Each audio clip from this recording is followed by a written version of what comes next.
ओम उमा महेश्वराय नमः। हमारे YouTube channel पर आप सभी दोस्तों का हार्दिक स्वागत है। शिव महापुराण रुद्र संहिता पार्वती खंड में आज आप लोग अध्याय 53 की कथा सुनने वाले हैं। बारात का ठहरना और हिमालय का बारात को विदा करना। अध्याय 52 में आप लोगों ने जाना गिरिराज हिमालय और मैना से भगवान शिव आज्ञा लेकर जनवासे की ओर चल दिए। वहां पहुंचकर महादेव जी ने ब्रह्मा विष्णु जी सहित सभी ऋषि मुनियों को प्रणाम किया। तब सब देवताओं सहित ब्रह्मा जी विष्णु जी ने शिव जी की वंदना और स्तुति की। अब आगे ब्रह्मा जी बोले, जब गरुड़ा निधान भगवान शिव जनवासे में पधार गए तो हम सब मिलकर कैलाश लौट चलने की बातें करने लगे। तभी वहां पर पर्वतराज हिमालय पधारे और सभी को भोजन का निमंत्रण देकर वहां से चले गए। तब सभी देवताओं ऋषि मुनियों और अन्य बारातियों को साथ लेकर भगवान शिव, मैं और श्री हरि विष्णु भोजन ग्रहण करने हेतु नियत स्थान पर पहुँचे। वहां द्वार पर स्वयं शैलराज खड़े थे। उन्होंने सर्वप्रथम महादेव जी के चरणों को धोया और उन्हें अंदर सुंदर आसन पर बैठाया। तत्पश्चात शैलराज ने मेरे श्री हरि देवराज इंद्र सभी मुनियों के चरण धोए और यथा योग्य आसनों पर हम सबको आदर पूर्वक बैठाया। वहां शैलराज हिमालय अपने पुत्रों एवं बंधु बांधवों सहित कार्य में लगे हुए थे। उन्होंने हमारे सामने अनेक स्वादिष्ट व्यंजन परोसे और हमसे ग्रहण करने के लिए कहा। तब सभी ने आनंद पूर्वक आचमन और भोजन किया। तब गिरिराज बोले, हे देवेश्वर, आपके दर्शनों से हम आनंदित हुए हैं। आपसे एक प्रार्थना करते हैं कि आप बारातियों के साथ कुछ दिन और निवास करें। इस प्रकार शैलराज भगवान शिव से कुछ दिन और रुकने का आग्रह करने लगे। उनकी ये बात सुनकर भगवान शिव बोले, हे शैलेंद्र, आप धन्य हैं। आपकी कीर्ति महान है। आप धर्म की साक्षात मूर्ति हैं। इस त्रिलोक में आपके समान कोई और नहीं है। तब देवताओं से कहा, हे पर्वतराज, आपके दरवाजे पर परब्रह्म परमात्मा का भगवान शिव स्वयं अपने दासों के साथ पधारे हैं और आपने उन्हें सब प्रकार से प्रसन्न किया है।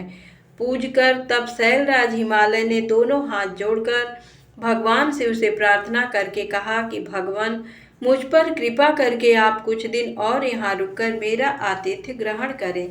गिरिराज के बहुत कहने पर भगवान शिव ने वहाँ ठहरने के लिए अपनी स्वीकृति प्रदान कर दी। तब सब हिमालय से आज्ञा लेकर अपने अपने ठहरने के स्थान पर चले गए। तीसरे दिन गिरिराज हिमालय ने सबको आदर पूर्वक दान दिया और उनका सत्कार किया। चौथे दिन विधि पूर्वक चतुर्थी कर्म किया गया, क्योंकि इसके बिना विवाह को पूर्ण नहीं माना जाता। जैसे ही विधि अनुसार चतुर्थी कर्म पूरा हुआ, चारों ओर मंगल ध्वनि बजने लगी, महान उत्सव होने लगे। नगर की स्त्रियां मंगल गीत गाने लगीं, कुछ तो प्रसन्न होकर नाचने भी लगीं। पांचवें दिन सब देवताओं ने गिरिराज हिमालय से कहा कि हे पर्वत राजा, आपने हमारा बहुत आदर सत्कार किया है। हम सब भगवान शिव के विवाह के लिए यहाँ पधारे थे। आपके सहयोग से शिव पार्वती का विवाह आनंद पूर्वक हर्षोल्लास के साथ संपन्न हो गया है। अतः अब आप हमें यहाँ से जाने की आज्ञा प्रदान करें। परंतु गिरिराज हिमालय स्नेह पूर्वक बोले, हे भगवान शिव, ब्रह्मा जी, श्री हरि विष्णु देवराज इंद्र, अपनी प्रिय पुत्री पार्वती के कठिन तप के कारण ही आज मुझे ये सौभाग्य प्राप्त हुआ है कि जगत के कर्ता, पालक, संहारक सहित सभी देवता और महान ऋषि मुनि एक साथ मेरे घर की शोभा बढ़ाने आए हैं। आप सबकी एक साथ सेवा करने का जो शुभ अवसर मुझे प्राप्त हुआ है, उसका पूरा आनंद आप मुझे उठाने दीजिए। हे देवाधिदेव, आपने इस तुच्छ भक्त पर इतनी सी कृपा और कर दीजिए।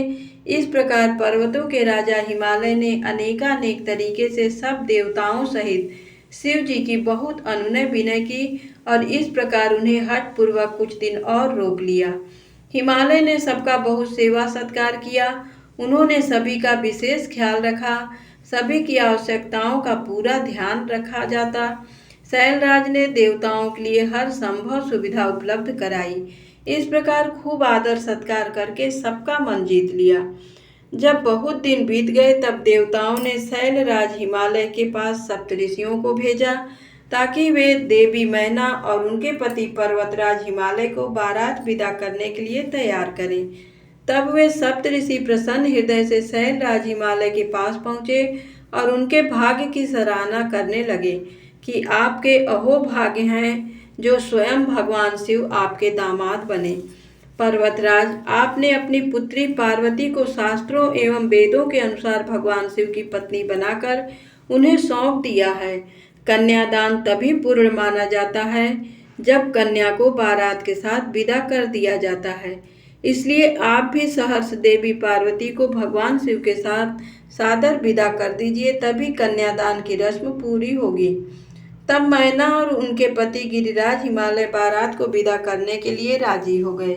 जब भगवान शिव और सभी देवता और ऋषि मुनि विदा लेकर कैलाश पर्वत की ओर चलने लगे, तब देवी मैना जोर जोर से रोने लगी और बोली, हे कृपा निधान भगवान शिव, मेरी पुत्री पार्वती का ध्यान रखिएगा।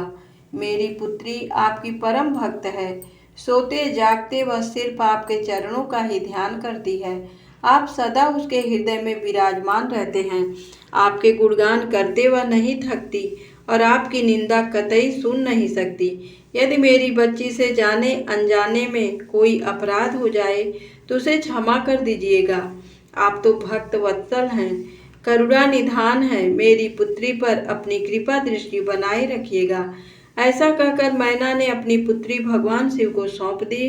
कितने आश्चर्य की बात है कि प्रत्येक माता पिता इस बात को जानते हैं कि बेटियां धान के पौधे की तरह होती हैं।